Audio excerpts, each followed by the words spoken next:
ঠাকুর আমার এসব দেখার আগে কেন মৃত্যু হচ্ছে না? আমি এগুলোকে বিশ্বাস করে নিতে পারছি না। কিভাবে বেদিতে উঠে লাফালাফি করছে বন্ধুরা।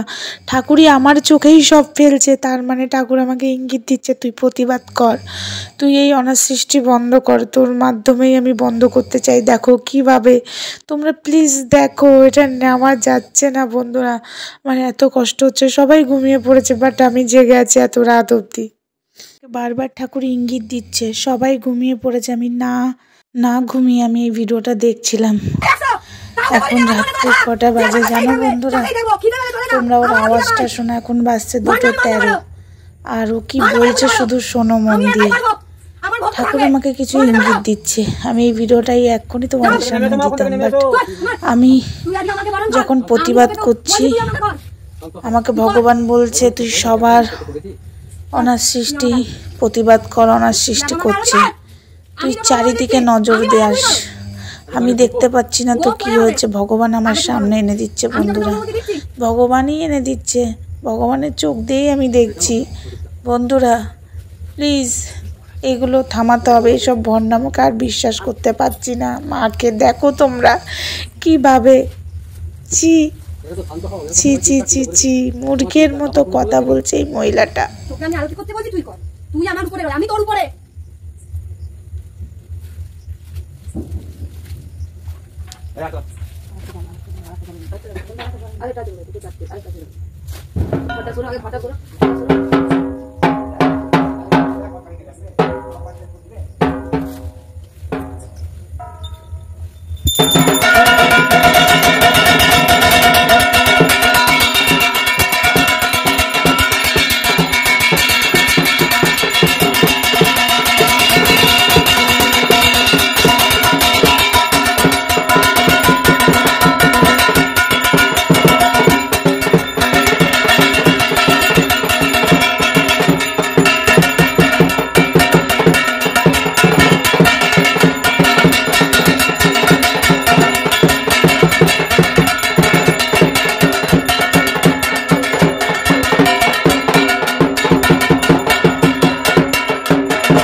থেকে সব বন্ধ হয়ে যাবে, শুধু পুজো করার মালিক পুজো করবি আর আরতি করবি আর ইয়ে করবি না, চেট করবি। আমি বারণ করে চেট যেন এখানে না হয়, আমার পছন্দ নেই চেট হওয়া। আর এবার বছর করবি, পরের বছর থেকে বন্ধ করে দিবি। আমি বলে গেলাম আমার মত কোনো কিছু আমার মতে তোরা করাস না, তোরা নিজের মতো করাস। আমি তোদের নিজের মতো চলবো না, আমি দিই তাই তোরা খাস, আমি কারোর পয়সায় খাই না, আমি দিই বলে তোরা খাস, তোদের পয়সায় আমি আশা করি না, কে দিদি না দিদি আমি দেখি না, আমার পুজো নিয়ে কর্তব্য। পরের বছর থেকে এবছর যা করছিস পরের বছর এটা বন্ধ, যেমন সে পুজো করা আরতি করা। প্রত্যেক বছর ঝড়ের মতন আসবো, ঝড়ের মতন যাবো। আমার রূপ দেখিস নি, আমি ন্যাংটা কালি, আমি ন্যাংটা হয়ে ঘুরবো, কেউ কিছু করতে পারবি না। আমি যখন এইটা হাতে ধরে নেবো, আমাকে আমার ইও পারেনি, এটা দাবি রেখেছে আমার পায়ে, ই থাকে আমার পায়ে। পরের বছর থেকে পুজো বন্ধ করবো, তাই হবে, তুমি যা বলবে তাই হবে।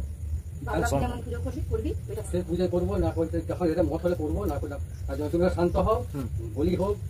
এই বছর করলে পরের বছর বলি করবি না, পরের বছর বলি করবি না। এই বছর এনেছিস, এই বছরই শেষ। ওর জন্য তোকে আরতিটা করার আমাদের বলিটা বন্ধ করা যায়, এটুকুই বুঝবি না। চল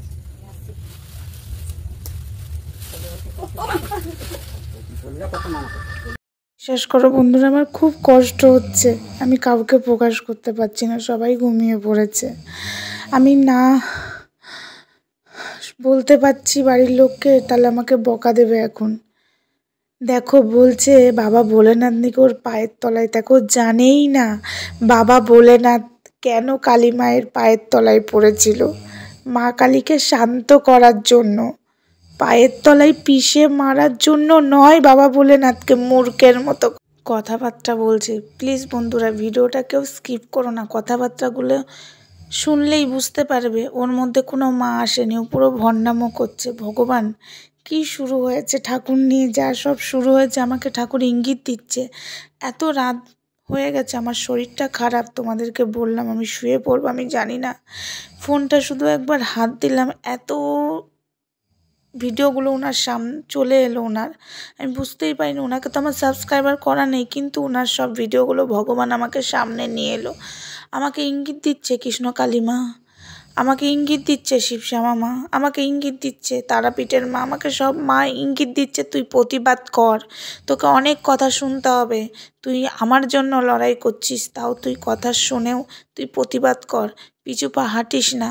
আমি একবার মনে মনে না খুব কষ্ট পাচ্ছিলাম যে এত লড়াই করছি, মানুষে কথা বলছে, কিন্তু ভগবান আমাকে বলছে তুই লড়াই কর, আমি তোকে শক্তি দেবো। এটা আমি বুঝতে পারছি, ভগবানই আমাকে ইঙ্গিত দিচ্ছে।